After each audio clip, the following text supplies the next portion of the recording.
তোর খালামুড়ি কই? এই মো মো এই মো মো বলো এদিকে আসো। কি শোনো, কি হয়েছে? দীপাদের যে বয়স, এই বয়সী ছেলেমেয়েরা প্রচণ্ড ইমোশনাল। এই ইমোশনে তারা কিন্তু প্রচণ্ড ভুল করতে পারে, ভুল পথে যেতে পারে।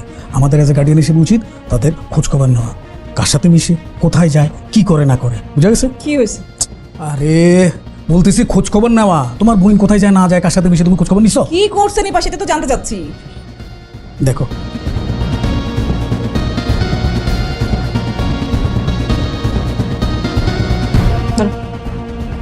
নিপা, আই নিপা, এদিকে আয়।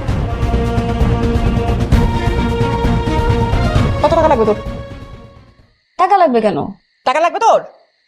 টাকা লাগবে কেন? কি হয়েছে বলো? সেটাই তো জানতে চাচ্ছি লাগবে কিনা। আরে না, টাকা কেন লাগবে? দেখি কই, তাহলে এটা কি?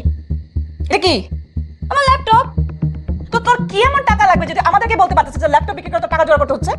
আরে আমি কি টাকার জন্য ল্যাপটপ বিক্রি করতেছি? এটা আউট অফ মডেল হয়ে গেছে, আমি নতুন একটা মডেল ল্যাপটপ নিব, এই জন্য একটা সেল পোস্ট দিছি। তো কি হয়েছে? তো কি হয়েছে? কি হয়েছে? ওর ল্যাপটপটা পুরান হয়ে গেছে, সেটা বেচা ও একটা নতুন ল্যাপটপ কিনবে, সেজন্য সে অনলাইনে পোস্ট দিচ্ছে। তো কি হয়েছে? কি হয়েছে? সব কিছুর মধ্যে একটা সন্দেহ খুঁজতে হবে।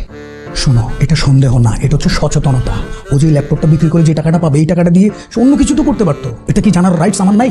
কি করতো? আমার বোনকে আমি খুব ভালো করে চিনি, না জেনে না বুঝা শুধু শুধু ফাল পারো তুমি। না জেনে না বুঝে ফাল পারি না। সেটা হলো তুমি যদি বুঝতাই যে আমি ভুল করছি, তো আমি ভুলটা সঙ্গে সঙ্গে করলাম না কেন? কেন করলাম না? না করে তুমি উল্টা এসে তাকে জেরা করতেছো কেন? আইসে